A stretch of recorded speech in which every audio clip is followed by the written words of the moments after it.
Aujourd'hui, je vais vous parler du levier de productivité qui selon moi, et selon la science d'ailleurs, est le plus sous-estimé. Un levier dont malheureusement aucun expert, aucun formateur, aucun pro de la productivité ne parle, car il ne s'agit ni d'un outil, ni d'un logiciel, ni d'une méthode secrète, et encore moins d'une template Notion à copier-coller. Mais comme vous l'avez deviné grâce au titre de cette vidéo, il s'agit ni plus ni moins que de l'optimisation de votre sommeil. Du coup, voici ce que je vous propose aujourd'hui. Je vous propose de faire en sorte de comprendre le lien entre le sommeil et la productivité.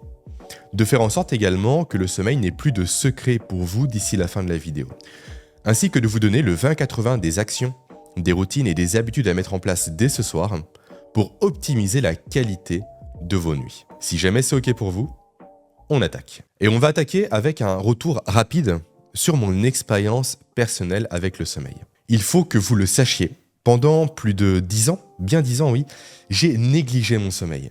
Je dormais à peine 5 heures par nuit, tous les soirs je me couchais à plus de minuit pour travailler sur mes projets personnels et je me levais tous les matins avant 5 heures du matin pour lire, donc pour me former, pour manger et pour faire 2 heures de sport avant de me rendre à mon travail salarié.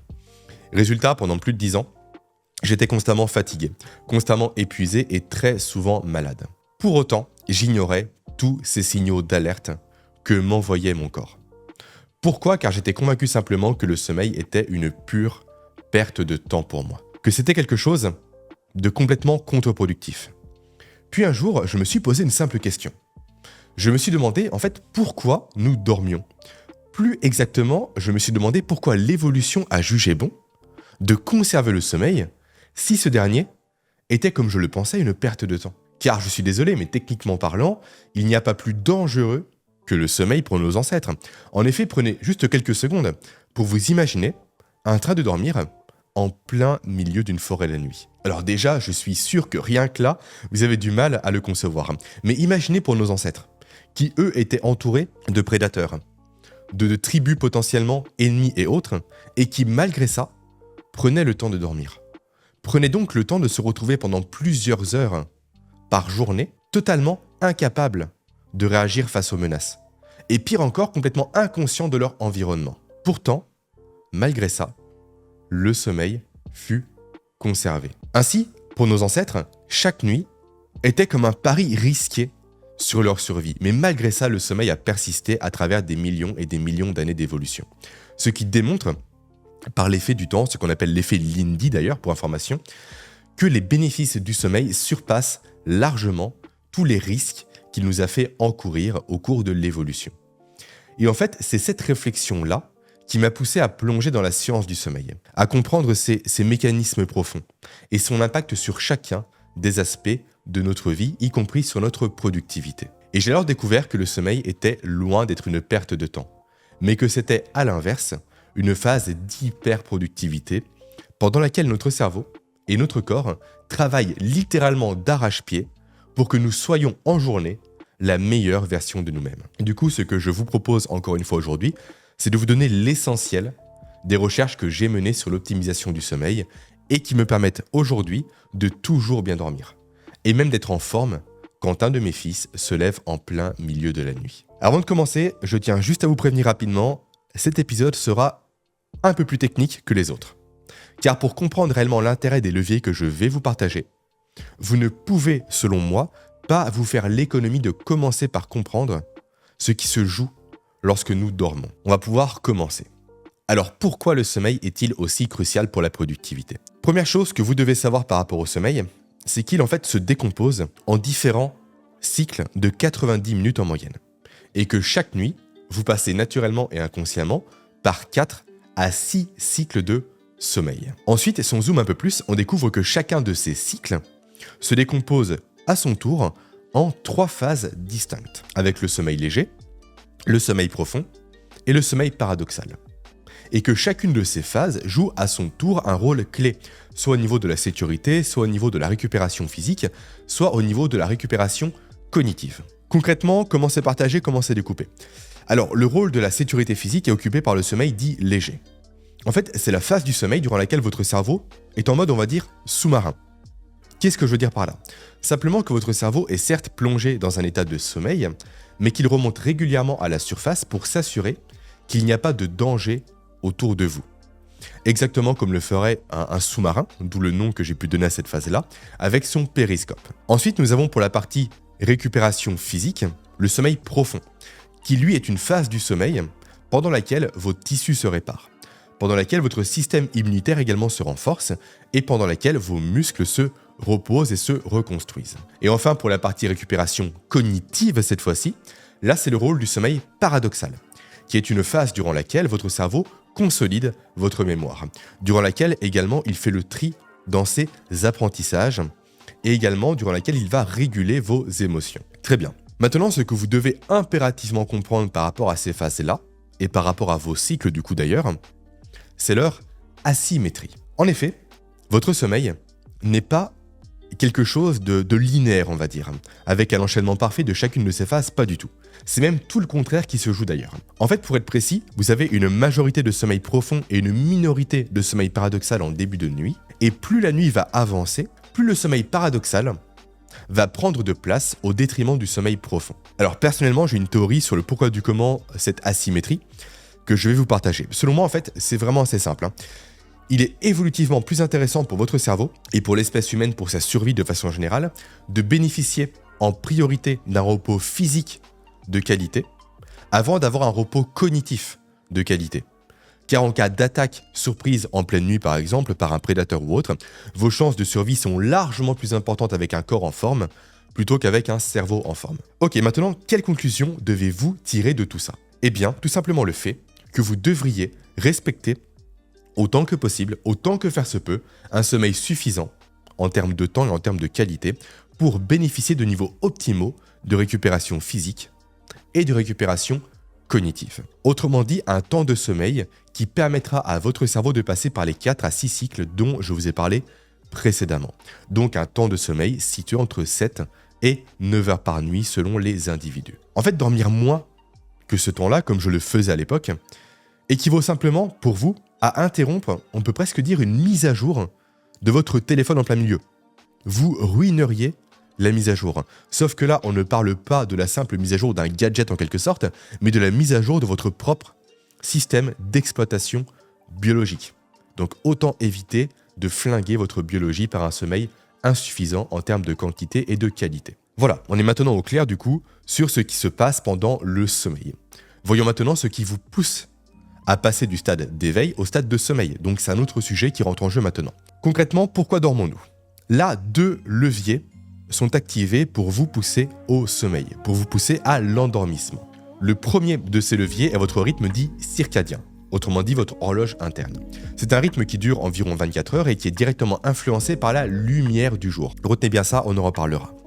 En fait, c'est ce rythme qui dicte, notamment, pour ce qui va nous intéresser aujourd'hui, tout ce qui est production de mélatonine, donc votre hormone du sommeil, et tout ce qui est production de cortisol, donc votre hormone de l'éveil cette fois-ci. Ok, ensuite, il y a un second processus comme annoncé qui rentre également en jeu. Ce processus, c'est l'accumulation d'adénosine. Alors l'adénosine, pour faire très simple, c'est un marqueur de fatigue. Plus vous allez vous dépenser en journée, tant au niveau cognitif qu'au niveau physique, plus vous allez accumuler de l'adénosine qui va venir se fixer directement sur votre cerveau et qui va alors créer ce qu'on appelle la pression du sommeil. Grosso modo, vous savez tout. Vous connaissez la structure du sommeil, son fonctionnement et ce qui l'induit. Nous allons donc pouvoir passer maintenant au protocole à suivre pour optimiser la qualité de vos nuits. Et donc pour optimiser par voie de conséquence vos niveaux d'énergie, de concentration, de récupération physique et cognitive, ainsi que votre productivité par voie de conséquence encore une fois. Alors, la première étape du protocole que je souhaite vous partager, c'est la suivante. C'est le fait de vous exposer à la lumière du soleil au plus près de votre réveil. Pourquoi est-ce si important? Car c'est en captant la lumière du soleil que vous allez pouvoir régler avec précision votre horloge interne. Ce qui va se traduire directement par un double effet positif dans votre organisme. Premier effet positif, cela va provoquer un pic de cortisol dans votre organisme. Le cortisol étant simplement l'hormone qui va vous donner de l'énergie, en fait qui va venir concrètement mobiliser le sucre stocké dans votre corps pour le mettre à disposition directe de vos muscles, de vos organes et de votre cerveau. Ensuite, deuxième effet positif, c'est le fait que cette lumière matinale-là, que vous allez capter par vos yeux, va lancer ce que j'appelle en quelque sorte un minuteur biologique. Un minuteur qui va durer entre 12 et 14 heures selon les individus et qui va préparer votre corps à produire efficacement en soirée votre mélatonine. La mélatonine étant, rappelez-vous-en, l'hormone du sommeil. Donc en vous exposant intelligemment à la lumière du soleil le matin, vous allez programmer littéralement votre corps pour qu'il soit dans les meilleures dispositions en fin de journée pour un sommeil optimal. Très bien. Ensuite, deuxième étape, vous dépensez suffisamment en journée. Car plus vous allez vous dépenser, tant encore une fois au niveau cognitif qu'au niveau physique, plus vous allez produire d'adénosine, donc le fameux marqueur de fatigue dont je vous ai parlé précédemment. Après survient l'étape numéro 3 cette fois-ci, le fait de surveiller votre consommation de stimulants, et en particulier votre consommation d'alcool et de caféine. Commençons par la caféine. Ce que vous devez retenir par rapport à la caféine, c'est extrêmement simple. C'est une règle basique, pas de café après 14 heures. Pourquoi ? Car la caféine a une demi-vie d'environ 6 heures dans votre corps. Cela signifie simplement que 6 heures après avoir bu votre dernière tasse de café, la moitié de la caféine que vous venez de consommer est encore active dans votre système. Autrement dit, si vous prenez un café à 16 heures, à 22 heures, vous aurez encore l'équivalent d'un demi-café dans votre organisme, ce qui peut clairement nuire à la qualité de vos nuits. Ensuite, l'alcool. Contrairement à la croyance populaire, on va dire, n'aide pas à dormir et n'est pas bonne également pour le sommeil. En effet, ce n'est pas parce que vous vous écroulez, vous, après une soirée trop arrosée que l'alcool est bon. Au contraire. En fait, l'alcool a certes un effet sédatif sur votre corps qui peut donner l'impression de mieux dormir.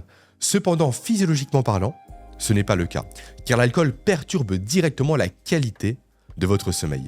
Et notamment, l'alcool vient diminuer le temps que vous allez passer en sommeil paradoxal. Donc tout ce qui est lié, encore une fois, à la récupération cognitive, tout en de surcroît augmentant le nombre de réveils nocturnes. Donc si vous choisissez de consommer de l'alcool, essayez autant que possible, autant que faire se peut, de boire davantage d'alcool en début de soirée qu'en fin de soirée, afin de laisser le temps à votre corps de métaboliser l'alcool consommé avant de passer au lit. Ok, maintenant on passe à l'étape suivante, le fait de contrôler votre exposition à la lumière en soirée. En effet, votre cerveau a évolué durant des millions et des millions d'années en parfaite synchronisation avec le cycle du soleil, donc le cycle du jour et de la nuit, avec une lumière bleue émise par le soleil qui agit pour vous, pour nous tous d'ailleurs, comme un signal indiquant que c'est le jour et donc qu'il faut être actif. Le problème actuel, c'est que nos écrans, donc téléphone, tablette, télévision et j'en passe, produisent eux également cette même lumière bleue, de façon moins intense, mais néanmoins ils la produisent. Donc vous y exposez le soir venu, équivaut à envoyer le signal à votre cerveau que c'est le jour et non pas la nuit. Ce qui a pour effet physiologique d'inhiber directement votre production de mélatonine en soirée. Donc forcément, si vous en produisez moins ou pas, il y aura des conséquences sur la qualité de vos nuits. Donc le soir, on évite autant que possible les sources de lumière bleue. Et on privilégie, à l'inverse, la lumière qui est à l'opposé du spectre de la lumière bleue, à savoir les lumières chaudes, les lumières rouges, qui elles vont rappeler à votre cerveau la température de couleur d'un soleil qui est couchant. Ok, enfin, dernière étape, le fait d'avoir des horaires de sommeil réguliers. On l'a vu en effet à plusieurs reprises dans cette vidéo, notre corps fonctionne selon un rythme dit circadien. Et donc en vous couchant et levant à des horaires réguliers, vous allez renforcer votre horloge interne. Et donc vous allez renforcer la capacité qu'a votre corps à produire les bonnes hormones au bon moment et dans les bonnes quantités. Donc autant que possible, ayez des horaires de coucher et de lever qui restent toujours à 30 minutes près, on va dire, les mêmes, y compris le week-end, y compris durant les vacances. Voilà pour ce protocole en 5 étapes. J'aurais pu vous livrer beaucoup plus de conseils, mais je ne voulais pas vous donner un protocole à rallonge compliqué à suivre et complexe à mettre en place, mais un protocole très simple que vous pourrez vous expérimenter dès ce soir. Avant de vous laisser maintenant, j'ai un petit conseil bonus en lien avec la dopamine. Mais juste avant, laissez-moi vous partager un atelier gratuit que j'ai créé pour vous si jamais vous souhaitez aller plus loin. Un atelier pour vous donner tout simplement la routine matinale à suivre pour augmenter vos niveaux d'énergie, de concentration et de motivation dès les premières minutes de la journée. Donc si jamais recevoir ce protocole vous intéresse, cliquez simplement sur le premier lien présent en description. Ok, maintenant quel est donc ce conseil bonus ? Il s'agit d'éviter toute source de lumière bleue entre 23h et 4h du matin. En effet, des études scientifiques récentes suggèrent que l'exposition à cette lumière bleue pendant cette période-là, donc entre 23h et 4h, pourrait inhiber votre production de dopamine sur plusieurs jours. La dopamine étant simplement cette hormone qui joue un rôle clé dans l'augmentation de votre motivation. Donc si jamais vous vous levez en plein milieu de la nuit, utilisez, autant que possible, une veilleuse à lumière rouge ou orange plutôt que d'allumer toute votre maison afin de limiter les risques de réduction de votre production de dopamine encore une fois. Et nous voilà maintenant à la fin de cet épisode. Si cette vidéo vous a plu, n'hésitez pas à l'aimer, à vous abonner à ma chaîne, à la commenter et même à la partager autour de vous. Et enfin, rappelez-vous, pour réellement conclure cette vidéo, que le sommeil, ce n'est pas un luxe, mais c'est un investissement. Alors dès ce soir, commencez à investir dans la qualité de vos nuits.